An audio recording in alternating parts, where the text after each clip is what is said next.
Cowboy fans know our next guest. He wasn't always a friend of the Dallas Cowboys, but Joe Theismann is here. What were those rivalry games like back then? Oh, they were great. I mean, those were I think one of the greatest rivalries that existed in all of sport. You know, people can talk about different teams, Cleveland, Pittsburgh, but I don't think anything really matched the Washington Redskins and the Dallas Cowboy rivalries. And the reason why they were so special was because of the legendary coaches that were involved, George Allen and Tom Landry. But then you also had, you know, great players. I had a chance to go up against Roger, and there was always something at stake. Always something at stake, and that's what made it so much fun. One of us was probably going to go to a championship game or go to a Super Bowl, and those were the things that you loved. Did you like those guys at the time, or just was there sincere hate there? No, there was sincere dislike. I wouldn't say hate. I only hate anybody, but there was sincere dislike. I know Randy didn't like me very much, and I didn't like Randy very much. But the other thing that was an underlying aspect of it all was there was tremendous respect for the athletes that everybody were. I mean, they were, Ed Jones, Harvey Martin, John Dutton, Randy White. Unfortunately, I can close my eyes and see them like they're real close sometimes, because they were. With the night, the Cowboys beat you guys at Texas Stadium one night, and they sang happy birthday to you. Worst game of my life. Not just game. I played a lousy game, but I had a couple of those, more than a few. But it was the worst experience of my life. To sit there on the bench, that game, we're getting beat. I'd thrown I don't know how many interceptions. We're getting beat. Joe Gibbs wants to take me out of the game, so he says, "I'm going to sit you down." There's about 5 minutes to go in the game. He said, "I'm going to sit you down." I said, "No, you're not." I said, "I'm not leaving those guys out on the football field. We're going to get a touchdown. We're going to score. I'm not leaving the field." It's the first time I ever really stood up to Joe. And so we wind up scoring. I jogged past him. I said, "If you want me to sit down, I'll sit down now." It was about a minute and a half, 2 minutes to go. I sit down on the bench, and I put my towel on my lap like I always did, and I take my Gatorade, and I'm sitting there, and there isn't anybody else on the bench but me. And all of a sudden, I start hearing, "Happy birthday to you." And I'm thinking to myself, if there was a blade of grass that I could crawl under instead of this stupid artificial turf, it would be a nice place to go. And oh, by the way, I still could never understand about that stupid hole in the middle of that stupid stadium because I was one of those few people who had an opportunity to look at it way too many times. And I'd lay there sometimes and look at that thing and go, that's one stupid hole in the middle of this stadium. Why not just cover it up? Joe, what's happened? I mean, I miss the rivalry. I think Cowboy fans miss the rivalry. I bet Redskins fans do. Where have these two franchises gone? Well, they've obviously the Cowboys have gone to average. You look at the records over the last 5 or 6 years, they're about even. They've won as many games as they've lost, which is very uncharacteristic of Cowboy football. I think for the Redskins, it's been a roller coaster for the last 15 years. Let's take the last 15 years. You've had 7 head coaches, full-time head coaches. You've had 31 quarterbacks start since I got hurt in 1985. So you've had this inconsistency in leadership, in fundamental organization, and in also field leadership when it comes to the position of quarterback. I think down in Dallas, there's always sort of been one element missing. If it wasn't the secondary being susceptible to passes, it was the linebacking core not quite being up. It was injuries in the defensive line. The offensive line got old. There was that inability at times not to run the football, which made it tougher for Tony to throw the football. So it seems like both of these franchises have not been able to put all of the elements together to be able to create a football team where when you line up, the question is not whether you're going to win or lose. The question is, how many points are we going to score? That's what that's the way we felt in the 80s, and I guarantee you that's the way the Cowboys felt in the 80s. Is Jerry Jones the problem?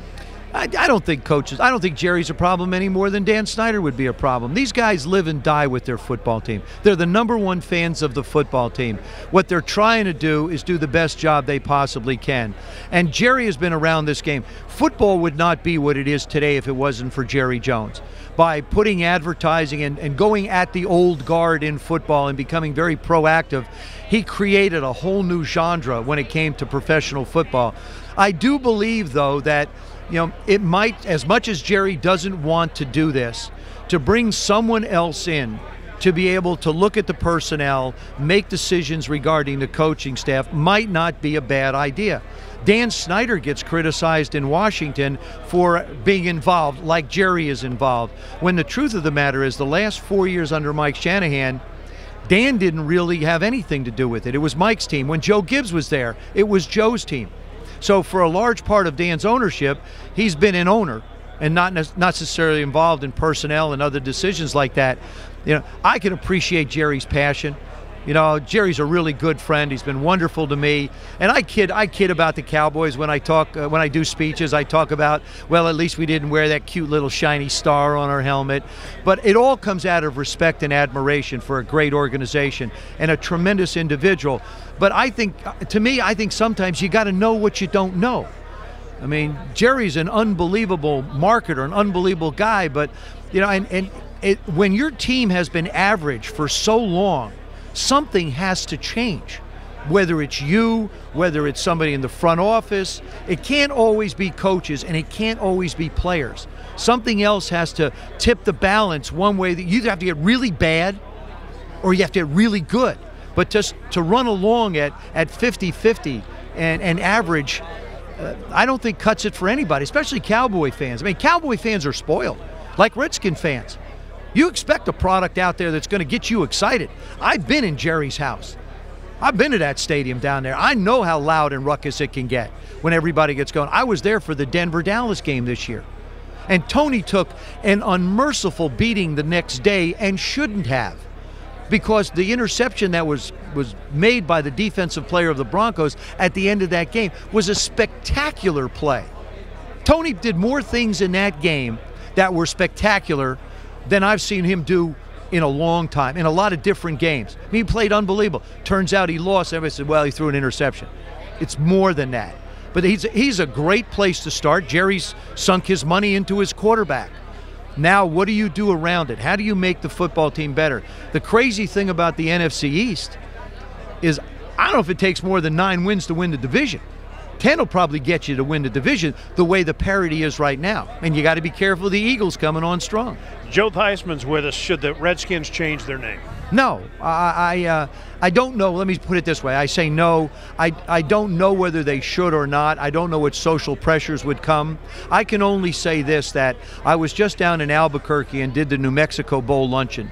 And there were a number of Native Americans representing different tribes that came up to me and said, I hope the Redskins do not change their name. I know when I put that Redskin uniform on, I represented the fans of the Washington Redskins and the owners of the Washington Redskins and the teammates I played with and the Native American nations of this country as proudly as I could. And so for me, the name's been around a long, long time. It isn't like it all of a sudden just showed up. The Washington Redskins have been the Redskins for nigh on 50 years, and now all of a sudden it's a problem. I have a little problem understanding that. I do too. 2 other questions. Joe Namath is with us. RG3 going to make it? I think Robert has a terrific opportunity to make it. It's tough to judge him on last year because his mechanics really got away from him. Fundamentally, I think if he gets back to the quarterback he was in his rookie season 2 years ago and throws the football as well as he can, he'll be fine. I don't expect him to be the runner he was. Now that's the question. Can you have the Robert Griffin III as a rookie of the year without the running? Colin Kaepernick has proven you can do it, running sparingly but throwing the football more effectively. If you're going to be any type of a quarterback that has longevity in this league, you have to be a pocket passer. Tom Brady, Peyton Manning, Phillip Rivers, Drew Brees, even Aaron Rodgers, who has legs to run, you never see him do that. They all throw the football. Will Johnny Manziel make it? That's a great question. I think Johnny's going to have to gain some more discipline. He comes out of basically an unorthodox offense, was a spectacular college player, very exciting. But as Alex Smith found out, that Robert Mathis is as fast as he is in the playoff game when he ran him down when Indy played Kansas City. Johnny's not going to run away from these people. You're not going to run away from these linebackers. You're not going to run away from these defensive linemen. If you think they're fast, think twice, because they're 3 times faster than you thought they were.